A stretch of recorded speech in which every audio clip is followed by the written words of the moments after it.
با همگی سلام علیکم دوستان عزیز در کانال راهگذر هستید. در این ویدیو کلمه‌های نو ترکی را با مثال‌ها می‌آموزیم.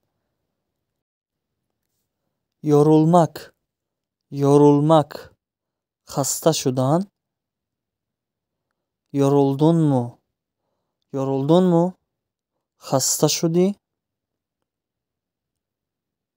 Yormak, yormak, خسته کردن. Beni yorma, beni yorma, مرا خسته نکن. Yorgun, yorgun, خسته.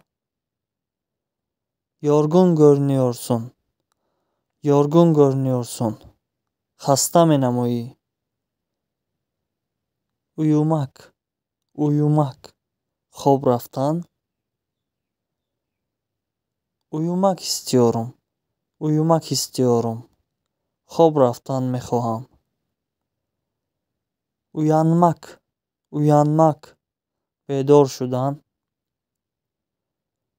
Beni uyandır, beni uyandır, مرا بیدار کن. دوستان عزیز برای آموزش بیشتر زبان ترکی در کانال پادکست کنید و برای دستگیری ویدیو در زیر ویدیو لایک کنید.